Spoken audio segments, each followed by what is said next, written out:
Hey guys, this is Sports with Dylan. Today was the second day of NFL free agency, or at least the negotiating period. Is that exactly how I opened up my last video? I'm thinking it is. Maybe I phrased it slightly differently, but I think I phrased it that exact way. Anyways, today I'm going to talk about the biggest signings of the past 2 days so far. And as we have seen, some teams have been extremely aggressive, signing plenty of players so far, while other teams have done absolutely nothing.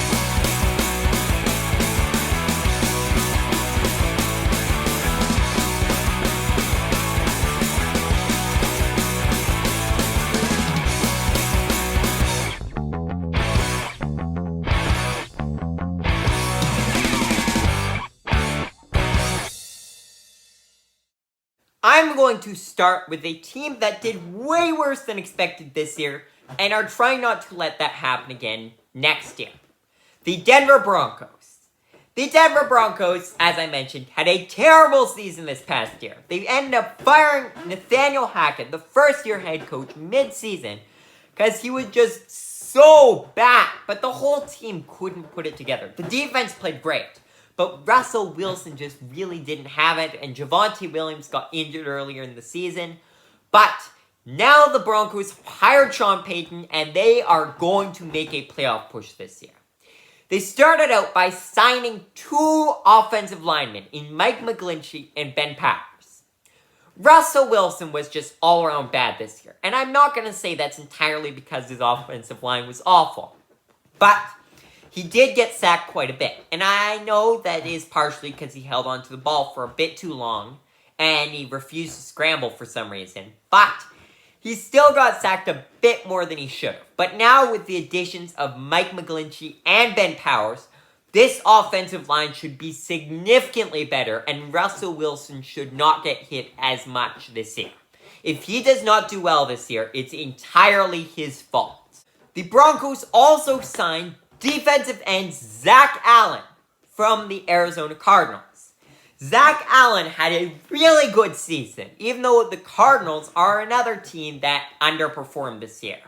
Zach Allen was not one of those players that underperformed. Him and J.J. Watt made an amazing duo this past season. J.J. Watt retired, and Zach Allen has now left in free agency, which should leave the Cardinals even worse. But the Broncos just got another star defensive player to pair with Randy Gregory, especially after they trade away Bradley Chubb at the deadline. I have said this hundreds of times now. The Bears need to protect Justin Fields. And I talked about this even the other day. They have a star quarterback in the making and they need to protect him.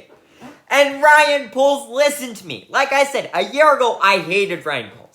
He was my least favorite person on the planet. Okay, that's not entirely true. There are some very, very bad people on this planet. But Ryan Poles was a terrible GM last year. He did nothing to help Justin Fields. Justin Fields had no weapons and no offensive line. But now, he has traded for DJ Moore in exchange for the number 1 overall pick. And he got a first-round pick and another first-round pick. So in short, he's trading away the first overall pick. But he got DJ Moore for Justin Fields. And now they have signed Nate Davis from the Titans. Nate Davis isn't the best offensive lineman you'll find, but he's a very solid offensive lineman. And it's a start to help protect Justin Fields. Obviously, they're going to need to do quite a bit more to truly protect Justin Fields. But at least they have one piece solidified now. On the defensive side, they signed two star linebackers in T.J. Edwards from the Philadelphia Eagles and Tremaine Edmonds from the Buffalo Bills. Tremaine Edmonds was drafted in the first round of the 2018 NFL Draft, and he has performed. Sure, he hasn't been the best player on the Bills defense, but there have been a lot of good players on the Bills defense, and Tremaine Edmonds is very, very good. Now, he didn't quite reach what I believe to be his full potential in Buffalo, but he's only 24 years old. He's already done his rookie contract, 5 years, and he's only 24 years old. So he has quite a bit of his career ahead of him. So I think it was definitely worth it for the Bears to sign him, especially after trading away Roquan Smith before the deadline. Tremaine Edmonds is a solid replacement for Smith, and Tremaine Edmonds is cheaper, although he isn't quite as good, but I believe Tremaine Edmonds could develop into something almost as good as Roquan Smith. TJ Edwards, on the other hand, was no one until this past season in Philadelphia, when he broke out and became a superstar. That whole defense was so amazing. Now, I cannot say for certain that TJ Edwards will replicate his success in Chicago. But if anyone can do it, besides Jonathan Gannon, it is going to be Matt Eberflus, who used to be the Colts defensive coordinator. The final NFL team I'm going to talk about today is the Atlanta Falcons. They have had quite the free agency. They've re-signed multiple key players in Lorenzo Carter, Caleb McGarry, and Chris Lindstrom. But more importantly, they have gone out and signed quite a few solid players. Starting with quarterback Taylor Heinicke. He will likely back up Desmond Ridder, but if Desmond Ridder breaks his stride, then Taylor Heinicke can easily step in. Sure, he's not the best quarterback in the league, but he proved with Washington that he is a solid quarterback. Even if he isn't quite meant to be a starter, he can help push Desmond Ridder, and he can still be a serviceable starter if necessary for the Falcons. They also traded for tight end Jonnu Smith from the New England Patriots. This trade made sense for the Patriots because Jonnu Smith was definitely overpaid a couple years ago in free agency, and he has done nothing. The Patriots have Hunter Henry, so they do not need two solid tight ends. Now, I know that the Falcons have Kyle Pitts, and no question, Jonnu Smith is not taking the number one tight end role. But Jonnu Smith can be a solid backup, and the Falcons have plenty of cap space, so they can afford for him. The Falcons also signed a couple of players on defense, starting with David Onyemata, who came over from the New Orleans Saints. He was very, very solid for the Saints. Although he wasn't their best performer, he could always work well with Cameron Jordan. And now, he's on the divisional rival of the Saints, the Falcons, and I'm sure he will contribute quite a bit. But bigger than that, Jesse Bates, the superstar safety who was franchise tagged last year for the Cincinnati Bengals, signed with the Atlanta Falcons. Boy, did the Falcons do well here. They just got a superstar safety on their roster. So now look at this secondary. They have Richie Grant, who's developing to a very good safety in his own right. They have A.J. Terrell, a star cornerback. They have Casey Hayward, a cornerback who is past his prime years, but he can still be solid.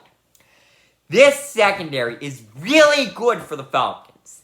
And if their front seven can contribute a bit this season, the Falcons have a legitimate shot at winning the division, given that it's such a weak division, in the NFC South. So now for a couple of awards, starting with biggest overpay. That would be Jawaan Taylor, the former Jaguars offensive tackle, to the Kansas City Chiefs.